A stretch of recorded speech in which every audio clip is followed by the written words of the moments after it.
The situation worsens for the citizens of Wayfair Foothills and Diessa Plateau. Volunteers have eased the burden, but more refugees hobble down from the Shiver Peaks. The storm there gains momentum, but the forces of good are beginning to rally.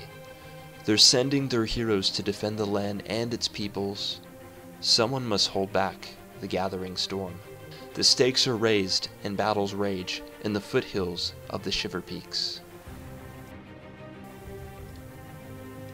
Hey, what's up guys, this is Mirror Image, and today I'm just going to be going over the Flame and Frost update. This is the second installment in the 4-part series. Now, if you aren't familiar with the last update, they added a lot of new things into the game, including Laurels and Ascended Amulets, which were the two biggest things for me personally. But as far as the actual storyline or narrative goes, it was a little bit underwhelming.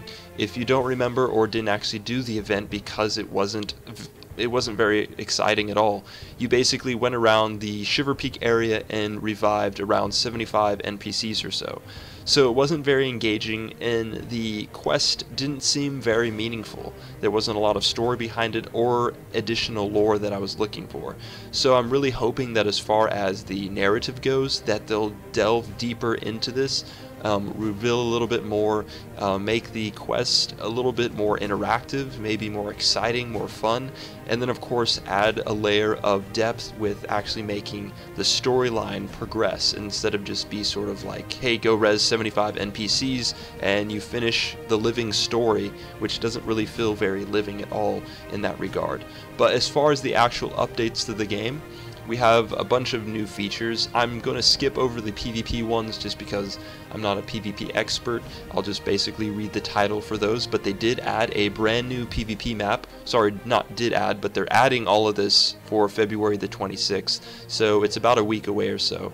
And this new PvP map is known as Spirit Watch.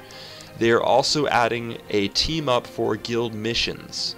So this is just, I'm just going to read it off really quick. It's join your fellow guild members to take on an entirely new category of content. The missions, designed for a coordinated group play, include everything from bounties to group puzzles to cross-country challenges. You'll need to work together to complete the missions and earn new guild merits, which can unlock cool upgrades and rewards. It pays to be in a guild. So basically, ArenaNet is trying to drive the individual players into guilds so that they feel more tightly knit into the Guild Wars community. Guild merits, it's probably going to be a lot different than influence. The guild merits are probably going to be similar to some things that we've seen in Guild Wars 1, where you have sort of a currency where you can purchase banquets or fireworks. So this is all kind of leading up to, it seems like they're adding new guild things. Hopefully this is sort of a prelude to them adding guild halls and guild battles. So especially guild halls, that's something we really need to see. This is Guild Wars after all, so we really need to have guild halls so it feels like Guild Wars 1 and it still carries over that theme. We also have 2 team rated play in PvP. Once again, PvP stuff, not going to really talk about it because I'm not really well versed in PvP at this moment. The last 2 updates are by far the most interesting to me. Here we have choose your own daily achievements. With our new selectable achievement system, you'll have a chance to set new daily challenges for yourself and to choose what kind of content you want to be rewarded for playing.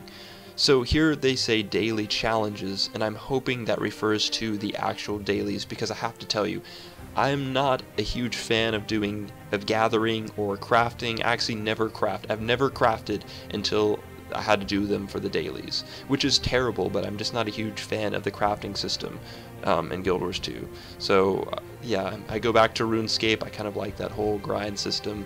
So I haven't really done crafting, and I'm not a huge gatherer. So I'm hoping that they add some new ways to get your dailies done.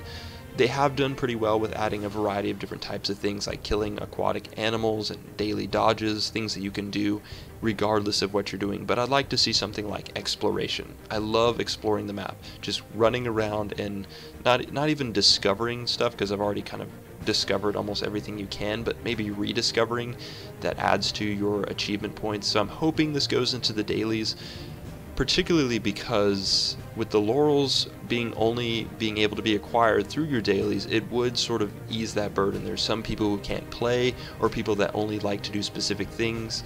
I'm in fractals a lot of the time, so getting my entire daily done requires me to go out and do other things, because I can't gather inside of a fractals. Even if they had nodes, it would kind of defeat the purpose of speed clearing of fractals.